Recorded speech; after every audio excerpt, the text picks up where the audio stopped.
할렐루야.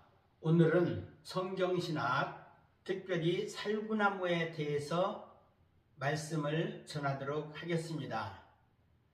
인생을 살면서 최악의 상황을 경험해 보신 적이 있으신가요?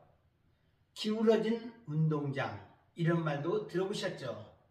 이런 상황에서 기대할 수 있는 것은 어떤 나무일까? 오늘 이 나무에 대해서 여러분들에게 전달하고자 합니다.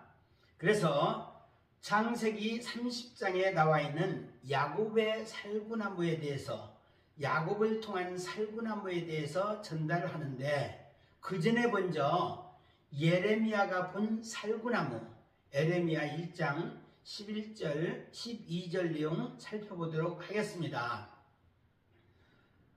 1장 11절 말씀에 보니까 예레미야가 살구나무를 보고 있었습니다. 물론 전능하신 하나님께서 예레미야에게 질문하고 있는 내용입니다. 네가 무엇을 하느냐라고 이야기했더니 내가 살구나무를 보나이다, 이렇게 답변한 것입니다. 당시 예레미야를 거짓 선지자, 또 바보, 이런 식으로다가 사회적으로 그 매장 수준에 이렇게 직면하다 보니까 예레미야는 자신감이 없었습니다. 절망 상태에 있었습니다. 그러자 전능하신 하나님께서 나타나셔서 두려워 말라, 내가 너와 함께하며 너를 구원하리라 하고 말씀하십니다. 이것이 8절에 있는 내용입니다. 그러면서 이때 바로 예레미야에게 네가 무엇을 보느냐라고 질문했을 때 살구나무 가지를 보나이다 라고 11절에 답변한 내용이죠. 내가 보고 있는 그것, 다시 말해서 내가 고민하고 있는 그것을 전능하신 하나님께서 예레미야에게 보라는 것입니다. 그리고 또 우리에게도 똑같이 그것을 보라는 것입니다. 내가 보고 있는 그것, 나도, 이 나라도 살구나무처럼 될까? 이렇게 고민하고 있었던 겁니다. 절망 상태에 있는 그 이스라엘, 특별히 남유다를 과연 어떻게 해야 될 것인가? 이것을 보고 있자니 절망 상태에 있었고, 이때 살구나무 가지를 보았던 것입니다. 왜 이것을 보여주셨을까요? 이것에 대한 답변은 12절에 나와 있습니다. 하나님께서 말씀하시는데 내가 내 말을 지켜. 누가 지킨다고요? 하나님께서 지키시겠다는 거예요. 약속입니다. 그대로 이루려 함이라. 단호한 하나님의 말씀이셨던 것입니다. 그것은 이 땅에 오셔서 이루실 그리스도와 그 메시지로 보아도 됩니다. 예레미야가 본 살구나무를 통해서 예수님의 부활을 보여주신 것이다 라고 말할 수 있겠습니다. 예수님의 죽으심과 부활, 이것은 이스라엘도 그대로 될 것을 미리 보여주셨다는 것입니다. 물론 조건이 있어요. 이스라엘의 모든 사람에게 그렇게 된다는 게 아닙니다. 이스라엘에서는 남은 자가 그대로 될 것이고, 우리 이방인에게는 이긴 자가 그대로 될 것이다. 이것을 말씀하고 있는 것입니다. 13절에서부터 16절 내용 조금 더 살펴보게 되면은 현재 이스라엘 상황을 그대로 표현하고 있는 내용인데, 끓는 가마가 북에서부터 기울어졌나이다. 이것은 예레미야가 보고 있는 내용이기도 합니다. 끓는 가마가 무엇을 의미할까요? 또 북이라고 하는 것은 무엇을 의미하며 기울어졌다는 것은 무엇을 의미하는지 우리는 알아야 됩니다. 그 의미를 알아야 됩니다. 끓는 가마라는 것은 심판을 의미합니다. 심판. 그리고 북쪽이라고 하는 것은 북방 세력, 특별히 그 당시에 바벨론 세력이 북방 세력의 최강자였잖아요. 그래서 북방 세력을 이야기하는 것이고, 또 기울어졌다는 것은 뭐예요? 가마가 기울어졌다는 것은 이제 좀 있으면 완전히 기울어졌을 때 위기가 닥친다. 심판이 임한다. 재앙이 임한다. 이제 기울어졌다. 이것을 의미하고 있는 것입니다. 임박한 상황이라는 것이죠. 그리고 이 땅의 모든 주민들에게 부어질 것을 말씀하고 계십니다. 그것이 14절, 15절 내용이에요. 여기에서 우리가 세상적으로 말한다고 하면은 현재 이 남유다 상태가 기울어진 운동장이다 라는 것입니다. 16절 말씀에 그 이유를 말씀하고 있죠. 무리가 나를 버리고, 이 모든 하나님의 백성이 나를 버리고 다른 신들, 누구입니까? 바로 우상이죠. 다른 신들에게 분향하며 절한다. 이것 때문에 지금 이제 남유다를 심판하겠다라는 하나님의 경고의 메시지인 것입니다. 우리 하나님께서 이 선민 이스라엘을 택해서 지금까지 애지중지 길러왔는데 다른 우상에게 절하고 있다? 이것은 우리 하나님께서 진노하실 만한 이유가 되는 것입니다. 질투하시는 하나님, 이것을 우리는 목도하고 있는 것입니다. 그러면서 17절에서 19절 내용을 보니까 예레미야에게 명령한 사명을 이야기합니다. 지금 살구나무 가지라고 했잖아요. 가지가 누구예요? 바로 예레미야인 것입니다. 그래서 내가 너에게 명령한 바를 그들에게 다 말하라. 이게 바로 목자의 사명인 것입니다. 그래서 내가 너희에게 명령한 모든 것들을 하나도 빠짐없이 다 말하라. 하나님의 말씀을 이 땅에 전달하는 것은 너무나 어렵습니다. 위험부담도 따라옵니다. 죽을 상황이 될 수도 있습니다. 사람들에게 듣기 편한 말을 일반적으로 목회자들이 하고 있죠. 그렇지만 쓴 말도 아낌없이 전해야 되는데 이 말을 다 하지 않는다는 것입니다. 왜 그럴까요? 이미지 관리를 해야 되니까, 성도 관리를 해야 되니까. 그렇지만 우리 주님께서는 하나도 빠짐없이 다 말하라. 이것이 하나님의 뜻이었다는 것입니다. 그러면서 예레미야가 떨고 있으니까 두려워하지 말라. 결코 네가 당하지 아니하리라. 내가 너희를 견고한 쇠기둥 그리고 성벽이 되게 하리라. 물론 너희라고 하는 것은 예레미야를 말하는 것이고 예레미야를 따르는 모든 하나님의 백성을 이야기하고 있는 것입니다. 그러면서 그들이 너를 칠 것이지만 너를 이기지 못한다. 왜냐하면 내가 너를 구원할 것이니까. 19절 말씀에 그렇게 말씀하고 있죠. 여기에서 누구에게나 구원하겠다는 것이 아닙니다. 이스라엘의 종말 때 예레미야를 따르는 자, 그의 말을 듣는 자를 우리 하나님께서 구원하시겠다 말씀하시는 거예요. 마찬가지로 이 지구 종말 때, 세상 종말 때 누구를 구원하시겠습니까? 하나님께서 세우신 종들입니다. 하나님께서 세우신 파수꾼입니다. 그리고 그를 따르는 자, 그의 말을 듣는 자를 구원하시겠다 말씀하고 있는 것입니다. 그러나 실제 역사에서는 어떻게 될까요? 바벨론의 포로가 됩니다. 대부분의 사람이 다 바벨론의 포로가 됩니다. 무엇을 의미할까요? 이렇게 구원받는 자가 극소수다라는 거예요. 개나 소나 다 구원받는 게 아니라는 것입니다.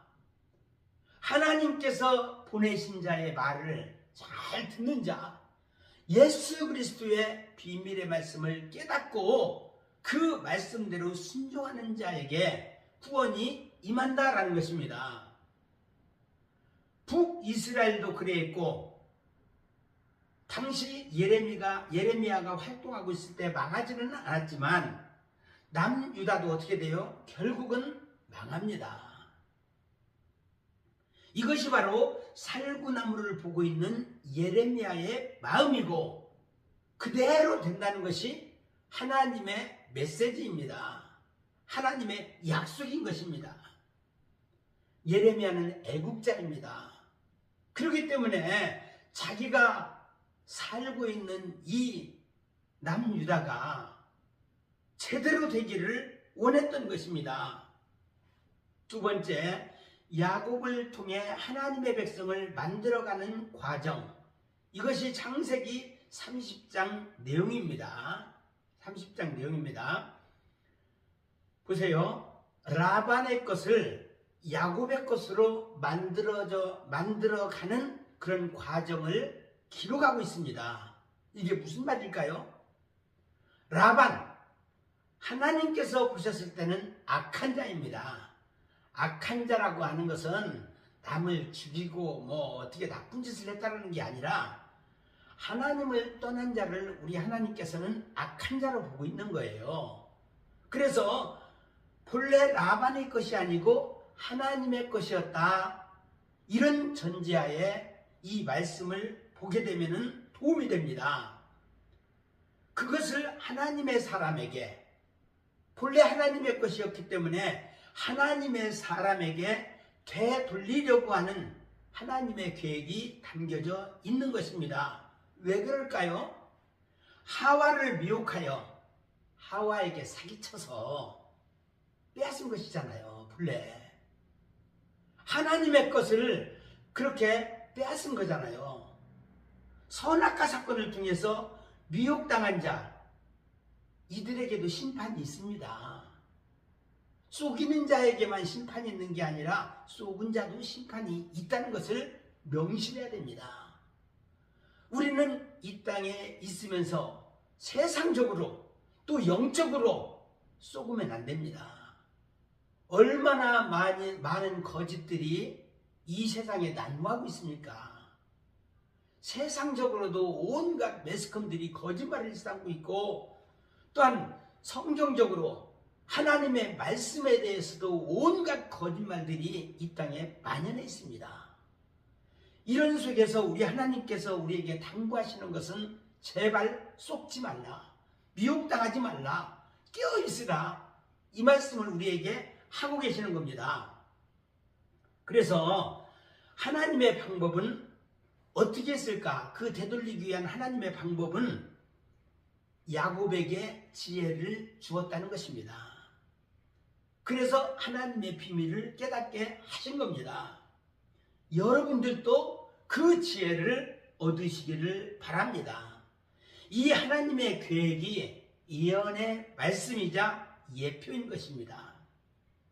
그리고 야곱이 라반과 품삯을 정합니다. 담대하게 자기의 그 외삼촌 이 라반과 이 결정을 내리는데 그 내용이 25절부터 36절까지 나와 있죠. 언제 지혜를 얻었을까요? 이것은 25절 말씀에 요셉을 낳았을 때입니다. 요셉이 누구죠? 바로 예수 그리스도로 예표되는 인물입니다. 예수 그리스도를 알 때부터 뭔가 생각이 뒤바뀐다는 것이에요. 어떻게? 내 고향 나의 땅으로 돌아가리라, 이런 마음이 생겨나기 시작한 겁니다. 야곱의 고향이 어디입니까? 육적으로는 가나안 땅입니다. 영적으로는 어디죠? 하늘나라입니다. 우리도 똑같아요. 우리가 가야 될 영원한 본향은 이 땅에 있는 육적인 고향이 아니고 우리의 고향은 바로 저 하늘나라인 것입니다. 예수 그리스도가 계신 그곳이 우리가 가야 될 본향이라는 것입니다. 그래서 품삯을 결정할 때 어떻게 했는가? 양 중에서는 아롱진 것, 그리고 점이 있는 것, 또 검은 것, 이것이 나의 것으로 달라는 얘기고, 또 염소 중에서는 점 있는 것, 아롱진 것, 아름지었다는 것은 얼룩얼룩하는 것을 의미하는 것입니다. 당시에 양은 흰색이 주류였습니다. 그리고 염소는 짙은색, 그 검거나 또한 그 갈색 계열, 이것이 주류였던 것입니다. 그런 속에서 라반이 야곱의 이야기를, 조카 야곱의 이야기를 들어보니까 상식에 맞지 않는 제안을 하고 있는 거예요. 그러다 보니까 야곱의 제안에 바로 수락했던 것입니다.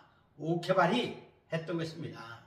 실상 어느 하나도 주는 것이 아까웠던 라반의 입장인데 이런 제의를 하니까 무조건 오케이 했던 것입니다.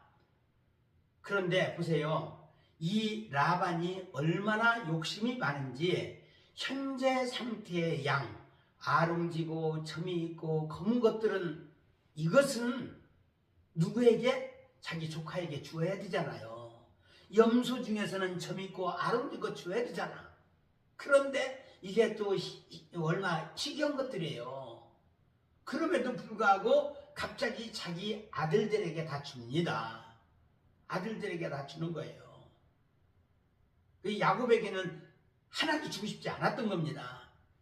그리고 또 아들들과 함께 라반은 길을 떠납니다. 그래서 사흘길쯤 떨어진 곳으로 거리두기를 하는 거예요. 속임수와 거리두기 작전으로부터 야곱에게 한 푼도 주지 않으려고 생각했던 것입니다. 이 야곱은 홀로 남아서 라반의 양떼를 돌보게 됩니다. 조금이나마 남은 약속된 짐승까지, 그 가축들까지 다 가지고 갔던 그 외삼촌이 얄미웠을 수도 있겠습니다. 그렇지만 야곱은 누가 있어요? 바로 전능하신 하나님이 야곱과 함께 계셨던 것입니다. 사실 새끼를 쳐도 확률 게임에서 지금 이제 야곱이 제시한 그런 그 종자가 나오기 굉장히 어려운 상황입니다. 왜냐하면 그런 종자들을 다 데리고 갔잖아요. 그럼에도 불구하고 야곱에게는 누가 있다고요? 바로 전능하신 하나님이 계셨다. 저와 여러분도 똑같습니다. 우리가 아무리 절망 상황이라 할지라도 우리에게는 누가 있어요? 바로 예수 그리스도가 우리와 함께 계신 겁니다. 그래서 하나님께서 주시는 두 번째 지혜가 발동이 됩니다. 37에서 43절 내용입니다. 그리하여 버드나무, 살구나무, 신풍나무가 필요하다는 것을 알았습니다. 다시 말해서 예수 그리스도가 필요하다. 이것을 느낀 거예요. 여러분, 예수 그리스도가 그냥 필요한 게 아니라 나의 전부가 되어야 된다. 이런 깊은 신앙인으로 들어가시기를 바랍니다. 조금 담그는 정도가 되어서는 안 되고 완전히 예수 그리스도에게 푹 빠져야 된다는 것입니다. 그래서 버드나무, 살구나무, 신풍나무 이 그런 나무들 모두 가져왔는데 푸른 가지를 꺾어서 가져오게 됩니다. 이것이 바로 하나님께서 주신 지혜라는 것입니다. 설명을 드리겠습니다. 버드나무는 무엇일까요? 수양버들이라고도 얘기하죠.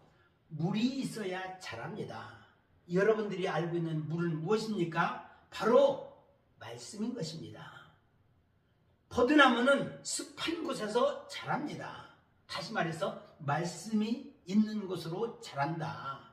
영적으로 물 있는 곳에서 자란다라는 것입니다. 그리고 버드나무는 부드럽고 연약함의 속성이 있습니다.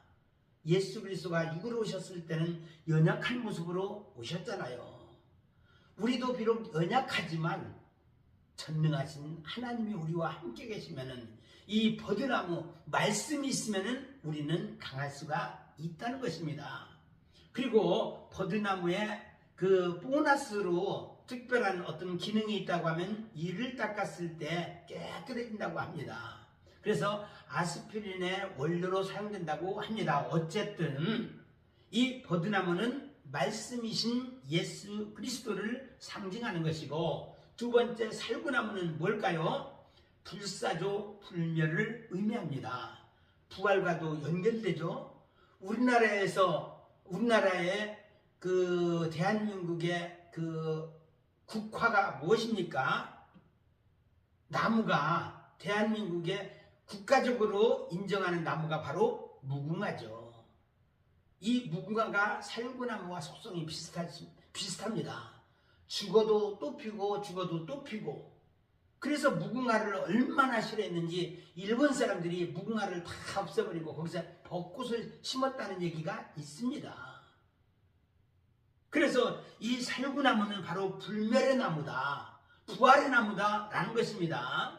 그래서 깨우다, 히브리어로는 쉐케드라고 얘기하죠. 깨어난다, 이런 의미가 있다고 합니다. 그래서 예수님의 부활을 상징한다고 하죠. 그런 의미에서 살구나무는 뭐다? 부활이신 예수 그리스도를 의미한다라는 것이고, 세 번째 신풍나무 이야기입니다.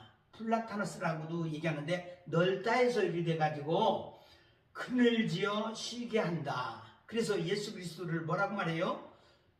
예수님께서 수고하고 무거운 짐진 자들아 다 내게로 오라, 내가 너희를 편히 쉬게 하리라 말씀하셨잖아요. 바로 신풍나무 이야기입니다.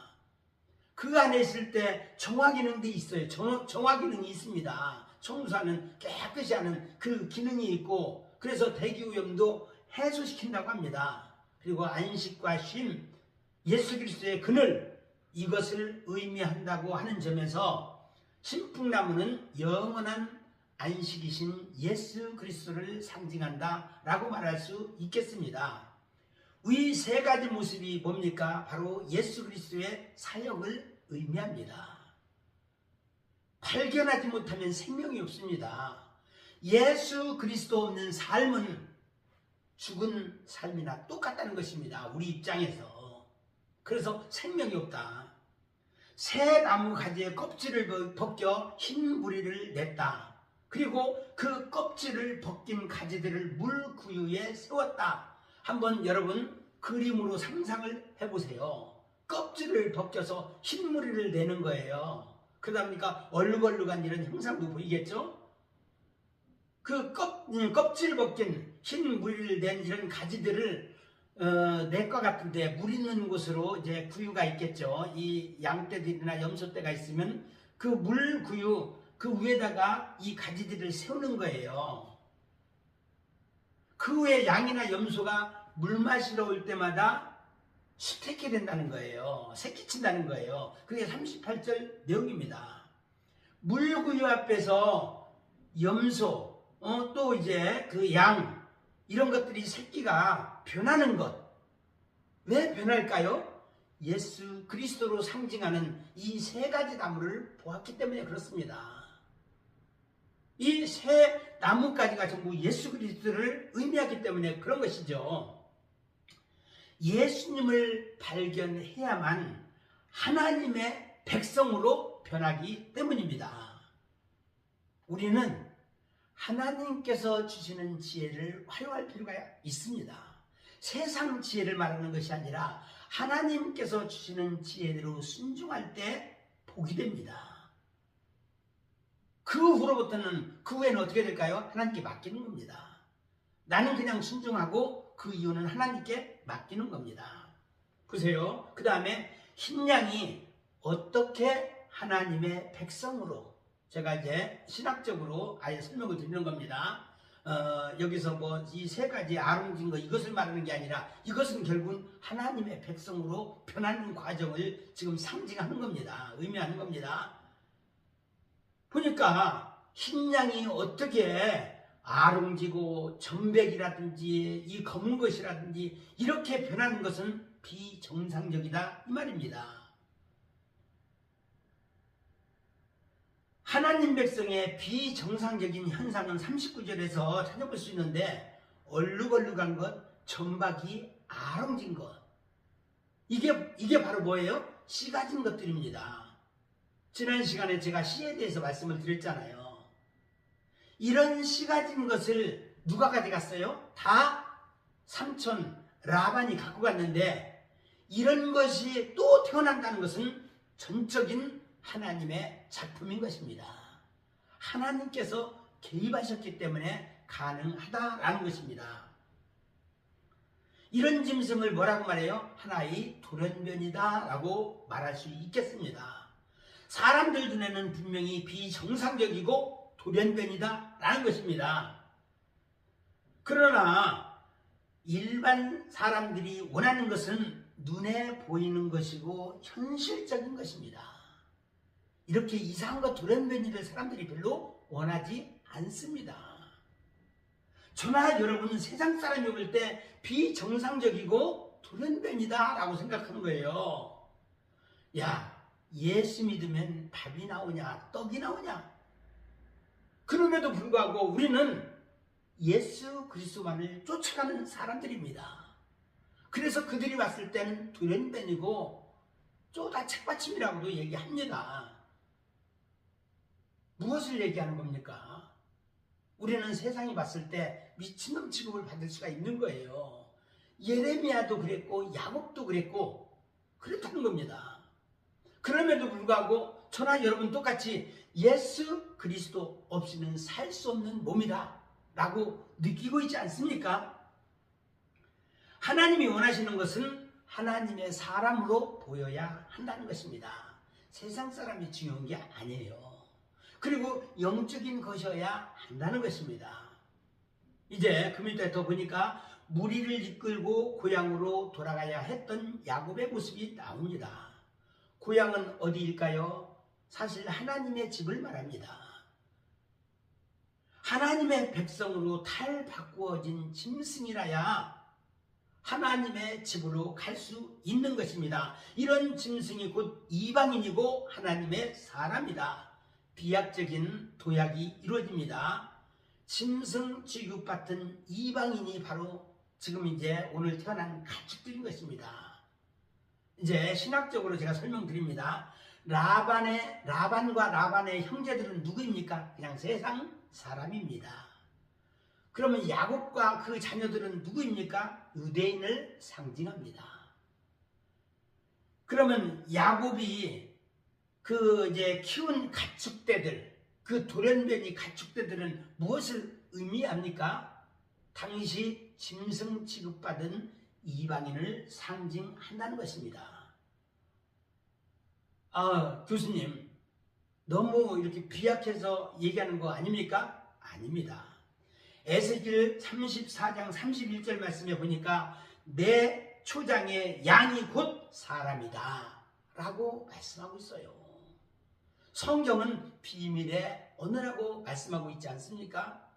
야곱 속에 감추어진 이방인 이야기를 지금 설명하고 있는 것입니다. 그래서 모든 사람이 다 하나님의 백성이 되는 게 아니라는 겁니다. 내 초장의 양이, 다시 말해서 하나님께서 만들어 놓은 그 초장의 양, 이들이 곧 사람이다. 짐승이 아니고 사람이다 말씀하고 있는 것이에요. 또한 이 모습이 바로 살구꽃 형상, 출애굽기 37장 20절 내용입니다. 살구꽃 형상, 우리는 영적으로 살구꽃 형상이어야 합니다. 이런 모습으로 바뀌어야 합니다. 뒤에 또 나오니까 그때 자세히 설명을 드리도록 하겠습니다. 부활을 상징하는 살구나무를 통해 얻은 것이 무엇일까요? 첫 번째, 의롭게 됩니다. 죄인에서 의인으로, 짐승에서 사람으로 바뀌어졌다는 것입니다. 이게 무엇을 의미할까요? 살구나무는 부활 사건을 깨달은 자만이 살구나무의 비밀을 알 수가 있습니다. 마태복음 27장 50절 51절 말씀 읽으면서 이상하다라고 생각하고 있지 않습니까? 무슨 말인고 하면 예수님이 십자가에 죽으신 바로 그 순간에 갑자기 휘장이 위에서부터 아래로 쫙 찢어졌다는 말이 나옵니다. 그리고 이어서 지진이 나고 땅이 진동한다는 말이 나옵니다. 이것을 깨달은 자가 되어야 됩니다. 살구꽃 형상이 실제적인 사건 속에서 나타난 것입니다. 우리 육체의 찢어짐을 깨달은 자가 되어야 돼요. 실상 휘장이 위에서 아래로 찢어졌다는 것은 예수 그리스도께서 완전히 죽으셨을 때 육체가 갈기갈기 찢겨진 그 모습을 의미합니다. 우리는 예수 그리스도의 죽음이 나의 죽음이 되어야 됩니다. 그리고 그의 부활이 나의 부활이 되어야 된다는 것입니다. 예수님께서 육체가 갈기갈기 찢겨졌다는 것은 내 육체 또한 갈기갈기 찢겨졌다는 것을 의미합니다. 그리고 예수님의 부활이 바로 나의 부활이 된다는 것입니다. 우리도 함께 죽었다가 부활된다, 이것을 말하고 있는 것입니다. 그리고 보세요. 그리스도의 빛이 우리의 육체를 비출 때, 육체가 바로 무덤이에요, 무덤. 왜냐하면 우리의 마음, 심령이 육체라고 하는 무덤에 갇혀 있잖아요. 비추어질 때 그때 자유함을 얻어서 성도의 몸이 많이 일어난다는 거예요. 죽은 영혼들이 살아난다는 겁니다. 그리스도의 빛이 비추어진 자에게 그렇다는 겁니다. 그리고 그들은 육체 밖으로 나오는 현상, 이게 바로 기적을 체험하는 현장인 것입니다. 그리고 육체에 예속되지 않고 영혼이 자유함을 얻었다라는 말이 나오죠. 이게 무슨 말이죠? 예수님의 부활 위에 자유함을 얻은 자들이 무덤에서 다 나오는 것입니다. 영혼이 육체 밖으로 나오는 자유의 삶을 누리게 되었다. 보세요. 요한복음 5장에 있는 내용 나오잖아요. 무덤 속에 있는 자가 다 그의 음성을 들을 때가 오나니 곧 이때라. 듣는 자는 살아나리라 말씀하고 있지 않습니까? 자유함을 받는다는 것입니다. 육체 안에 영혼이 있고 육체 밖으로 나오는 영혼이 있는데, 육체 안에 있는 영혼은 눈에 보이는 실체를 바라보게 됩니다. 왜냐하면 무덤 속에 갇혀 있기 때문에 육적인 눈으로 바라봅니다. 영적인 것이 약하기 때문에. 그러다 보니까 그 실체가 봐요. 먹음직하고 보암직하고 탐스러운 땅의 것을 추구하는 인간이 된다는 것입니다. 현실적인, 현재적인 천국만을 인식한다는 것입니다. 그런데 보세요. 육체 밖으로 나온 영혼은 뭘까요? 약속을 바라봅니다. 하나님의 미래적인 천국까지 바라본다는 것입니다. 그래서 육체 밖으로 나온 영혼은 금덩이라고 하더라도 돌같이 여기는 성숙한 믿음의 소유자가 될 수 있다는 것입니다. 그래서 육체적이고 미혹적인 것에 흔들리지 않는 영적인 거장이 된다는 것입니다. 두 번째 이야기, 아론 이야기를 전하도록 하겠습니다. 민수기 17장에 나오죠. 12지파를 부릅니다. 그리고 각 지파 두령이 12지팡이, 각각의 지팡이를 취하게 하고 그 지파의 두령 이름을 쓰라라고 얘기합니다. 수장 이름을 쓰게 합니다. 그래서 레위 지파에는 그 두령이 누구예요? 아론이잖아요. 그래서 아론 이름을 쓰게 한 것이고, 나머지 지파도 똑같습니다. 그리고 12개의 지팡이들을 전부 다 어디로 가져가요? 증거계 앞에, 법계, 언약계라고도 얘기하죠. 증거계 앞으로 가지고 갑니다. 거기에 놔둡니다. 그리고 그 이튿날 다시 지팡이 전부를 가져옵니다. 각기 자기 지팡이를 취하게 하신 것이죠. 그런데 유독 아론 지팡이에만 um이 돋고 순이 나고 꽃이 피며 살구 열매가 열렸다라는 내용이 8절에 나와 있습니다. 민수기 17장 8절. 왜 하필 살구라는 말이 나올까요? 다시 한번 살구에 대해서 말씀드립니다. 쉐케드, 히브리어로 쉐케드라고 얘기하는데, 잠자는 자를 깨운다, 죽은 자를 깨우다, 그리고 또 부활한다, 그런 의미가 담겨 있는 거예요. 내가 먼저 깨어나고 그리고 남도 깨우는 그 나무가 바로 살구나무라는 것입니다. 겨울을 깨우고 봄이 왔음을 알리는 나무라는 뜻에서 이런 이름이 붙여졌다라고 합니다. 사실 살구에 대한 의미는 예레미야도 알고 있었고 야곱도 모세도 아론도 다 알고 있었다는 말이 됩니다. 성경에서 살구는 실제 감복숭아, 거기는 아몬드라고 얘기하죠. 그래서 꽃의 모양이 살구를 닮아서 번역된 것 같다 이렇게 말하는 신학자들도 있습니다. 작은 두 번째 아론 지팡이와 예수님에 대해서 말씀을 드리겠습니다. 아론 지팡이, 여호와의 명대로 아론 지팡이를 증거계 앞으로 도로 가져다가 간직한다.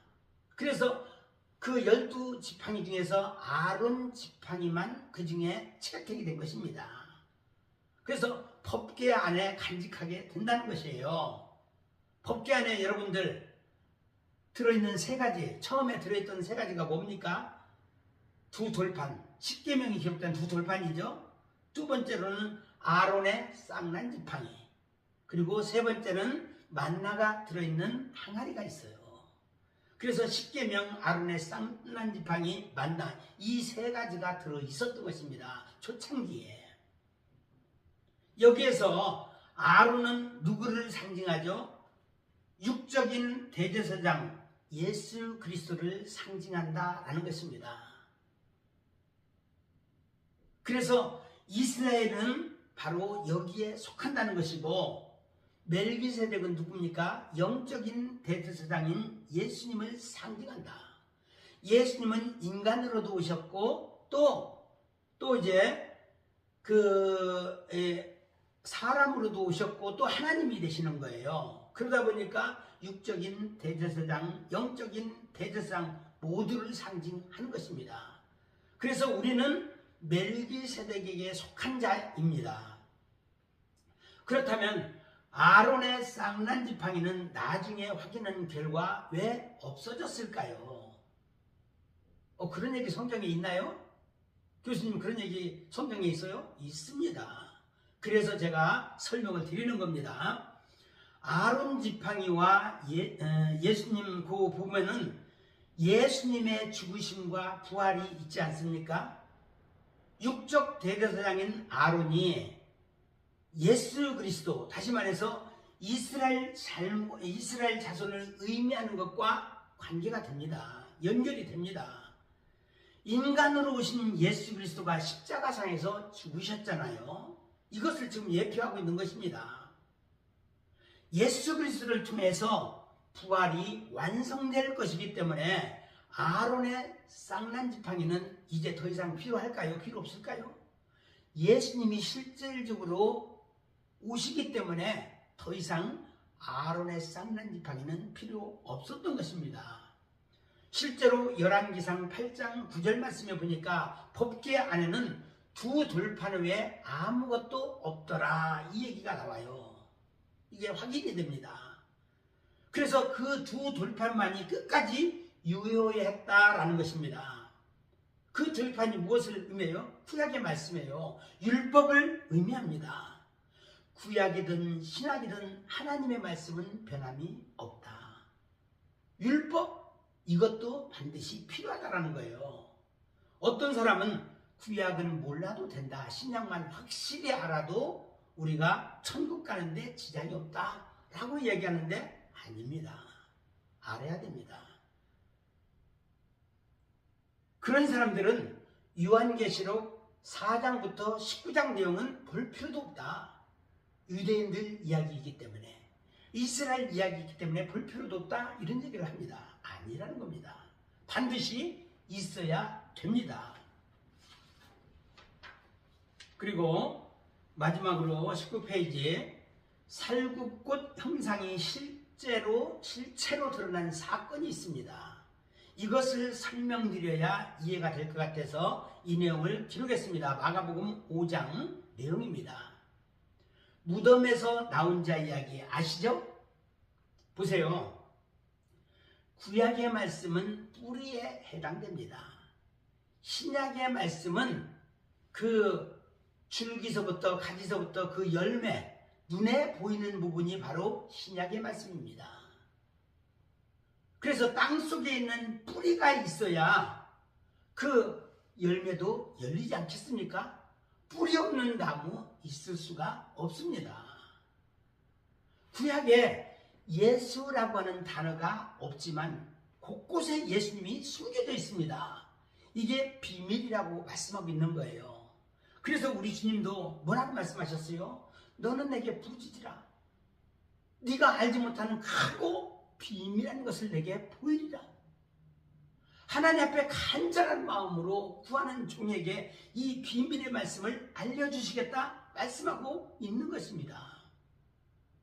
그래서 무덤에서 나온 거라사인의 귀신 들린 사람 이야기가 나오죠. 마가복음 5장에서. 무덤에서 나왔다는 것은 무엇을 의미합니까? 의롭게 된 거예요. 영혼이 밖으로 나왔으니까 의롭게 된 것입니다. 죄의 빚을 갚았다라는 것입니다. 보세요. 그 무덤에서 나온 자 중에서 이제까지 살아있는 사람 있습니까? 아무도 없습니다. 예수 그리스도 외에는 무덤에서 실질적으로 나온 사람이 없습니다. 그래서 그런 의미에서 의인만이 무덤에서 나올 수 있다는 것입니다. 그래서 예수님은 바로 무덤에서 나온 자다. 우리는 영적으로 무덤이 뭐라고 말했어요? 육체의 무덤에서 우리도 나온 자입니다. 물론 몸뚱아리는 아직 변화되지 못했지만 현재 이 상태, 예수님을 믿고 있는 이 상태는 육체의 무덤에서 나온 자입니다. 이것을 성경 신학적으로 그리고 영적으로 우리가 알아야 됩니다. 지난번에도 잠깐 언급했지만 성경 신학적인 내용이라는 건 뭐예요? 성경적이라고 해야 되고 교리적인 것이 있고 물론 개혁신학적인 교리입니다. 그리고 이것보다 더 중요한 것은 율법과 복음 이 관계를 설명하는 것이 바로 성경신학적인 해석입니다. 그런데 영적인 해석은 뭐라고 말했어요? 그것이 나와 무슨 상관인데 나에게 그 말씀이 어떤 도움이 되는데 나와 연결시키는 것은 바로 영적인 것입니다. 그런 의미에서 우리는 육체라고 하는 무덤에서 나온 자입니다. 나에게 적용시킬 때 영적으로 이렇게 해석할 수 있다는 것이죠. 그렇다고 하면 이 사람은 왜 무덤 사이에서 살아가고 있을까요? 한마디로 무덤 속에서 나오긴 했지만 귀신들이 놓아주지 않았다는 것입니다. 다시 말해서 영적으로 자유함을 얻지 못한 것입니다. 아직까지 그 육체의 무덤 밖으로 나왔는데 귀신의 영향권 아래 있기 때문에 몸이 말을 듣지 않는 것입니다. 사실 우리가 행동하는 모든 것들은 뭐예요? 몸으로서 영으로서 몸의 행실을 죽이는 거예요. 성령 충만할 때 우리의 육체적인 것도 자아가 깨어질 수가 있는 겁니다. 영은 무한한 세계 속에 있는 것이고 육은 제한된 속에 있습니다. 그래서 우리도 성령의 다스림을 받아야 돼요. 말씀과 성령의 다스림을 받아야 되는데 이렇게 다스림을 받지 못하니까 귀신의 영향권 아래 있다라는 것입니다. 그래서 쇠사슬과 호랑이라는 표현이 나오고 있죠. 이것은 뭐예요? 우리를 얽어매고 있는 현실적인 모습을 말합니다. 다시 말해서 부분적인 해방은 얻었지만 발목과 손목이 다 묶여져 있고 그리고 이 목까지 묶여져 있는데 이것을 끊으려고 지금 애쓰고 있는 모습이에요. 물론 여기까지 나온 것은 인간 의지적으로 아주 굉장한 위치에 도달한 겁니다. 무덤 밖으로 인간의 의지로 무덤 밖으로 나오는 것이 거의 불가능한 일인데 이 사람은 나온 거예요. 이것을 지금 기록하고 그런 의도로 기록되어 있다는 것입니다. 주님 앞에 가고자 하는 노력을 하고 있지만 세상이 볼 때는 누구예요? 미친 사람이에요. 그런데 영적으로 하나님이 보셨을 때는 미치지 않았다라는 것입니다. 무엇을 말해요? 이 말씀은 하나님 입장에서 바라봐야 됩니다. 우리 인간의 지식으로 바라보면 안 된다는 거예요. 다시 말해서 우리 하나님이 보실 때는 아무것도 아니다라는 거예요. 하나님이 툭 치면 영적으로 자유함을 받을 수 있기 때문에 그렇습니다. 우리 주님께서는 이렇게 만지기만 해도 그 사람이 자유함을 얻을 수 있잖아요. 4절 말씀에 보니까 끊었다, 깨뜨렸다 이 얘기를 합니다. 자기 힘으로 끊었다는 거예요. 이렇게 간절하게 기도하는 모습을 지금 상징합니다. 실제 그 사람이 그렇다는 얘기가 아니고 이것을 우리에게 보여주고 있다는 것입니다. 아무리 애쓰고 간절하게 해도 인간의 의지는 한계가 있습니다. 거기까지입니다. 그래서 무엇을 말하고 있습니까? 사도행전 4장 10절 말씀에 천하인간의 구원을 얻을 만한 다른 이름을 우리에게 주시지 않았다라고 말씀하고 있지 않습니까? 자기 스스로 구원은 불가능함을 보여주는 대목인 것입니다. 자기 힘으로 불가능하기 때문에 무덤에서나 산에서나 고래고래 소리를 지르는 모습이에요. 가끔 하나님의 말씀과 성령 없이 막 산에서 또 기도원에서 고래고래 소리를 지르는 사람이 있을 수가 있습니다. 반드시 말씀과 성령으로 우리가 부르짖어야 됩니다. 말씀 없이 성령만 받으면 된다고요? 말이 안 됩니다. 어떻게 기름 없이 어떻게 불이 계속 탈 수 있습니까? 장작 없이 어떻게 계속 기도할 수 있겠습니까? 불가능합니다. 말씀과 성령의 사람이 되어야 됩니다.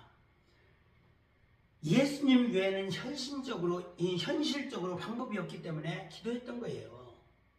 지금 그에게는 2,000마리의 귀신이 붙어있어 소리 지르며 제 몸을 상하게 하고 있었습니다. 예수님 보시기에 너무 불쌍한 자였던 것입니다. 우리에게는 몇 마리의 귀신이 붙어있을까요? 참고로 막달라 마리아는 7 귀신이 붙잡고 있었던 여인이었습니다. 마가복음 16장 9절에 나와 있죠. 그리고 이제 작은 두 번째, 온전한 부활을 경험하다 11절에서 20절 내용입니다. 오직 예수님을 통해서만이 모든 것이 가능하다. 예수님을 보고 달려와 절하며 하나님의 아들 예수여, 나와 당신이 무슨 상관이 있나이까? 누가 이 말을 했던 겁니까? 귀신이 말한 거예요. 왜 자기 영역에 하나님의 왕 예수님이 손수 오셨습니까? 제발 좀 가주세요 라는 이야기예요. 귀신이 항변했던 말입니다. 그러나 그 사람을 보고 불쌍히 여기심으로 귀신을 내쫓게 됩니다. 8절 내용이에요. 예수님께서는 그 사람과 귀신 양쪽을, 영과 육을 다 동시에 보고 있었던 것입니다. 그리고 귀신이 사정하길래 돼지떼에게로 들어가기를 허락해 줍니다. 귀신에게도 좀 자비를 베풀어 준 겁니다. 그러자 어떻게 돼요? 비로소 그 사람은 짐승이 아니라 사람이 됩니다. 돼지떼에게 들어가기를 허락하신 이유가 있어요. 왜 그럴까요? 사람에게 들어가지 못하도록 하기 위함인 것입니다. 그렇다면 만약에 내가 짐승이라면 어떻게 되겠습니까? 생각할수록 끔찍한 것이죠. 우리 주님은 분명히 짐승에게 들어가도록 허락했다라는 겁니다. 귀신이 떠나가자 자기 옷을 입고 정신이 온전해져서 하나님의 사람으로 회복됩니다. 이는 온전한 부활을 경험한 것입니다. 육신만 부활했을 때는 모든 것이 묶여 있었잖아요. 그러나 영과 육이 모두 부활하자 완전한 자유를 얻은 것입니다. 할렐루야. 15절 내용이죠. 다시 말해서 영과 육이 모두 무덤 밖으로 나와 온전히 자유함을 얻었던 것입니다. 이제 상황은 반전됩니다. 무슨 말을 하고 있습니까? 그 동네 사람들은 예수님께 떠나가기를 요청합니다. 17절에 요청하죠. 그러나 귀신 들렸던 사람은 오히려 예수님과 함께 있기를 요청합니다. 18절에서 그 내용을 기록하고 있죠. 상황에 반전 역사가 일어납니다. 완전 자유함을 얻은 자의 모습과 몇 마리 귀신이 붙은 자의 모습이 대조를 이루고 있습니다. 이렇게 군대 귀신 들렸던 자가 살구꽃 형상으로 온전히 회복된 것입니다. 살구꽃 형상이 무엇입니까? 우리는 하나님의 형상으로 회복돼야 돼요. 부활이신 예수 그리스도 살구꽃 형상으로 우리가 회복되어야 한다는 것입니다. 그러자 대가볼리, 이 귀신 들렸다가 고침받은 이자가 대가볼리 10개 지역에서 예수 그리스도를 전파하는 부활의 산 증인이 됩니다. 히브리서 4장 12절 말씀 여러분 잘 알고 계시죠? 하나님의 말씀은 살았고 운동력이 있어 좌우에 낮추는 어떤 검보다도 예리하며 혼과 영과 및 관절과 불수를 찔러 쪼개기까지 한다 말씀하셨잖아요. 이런 하나님의 말씀을 소유해야 합니다. 로고스의 말씀을 말하는 것이 아니라 레마의 말씀, 성령이 함께하는 그 말씀을 우리가 알아야 한다는 것입니다. 아무쪼록 마치겠습니다. 여러분 속에 하나님이 원하시는 그 진정한 말씀이 새겨지시기를 주님의 이름으로 부탁드립니다.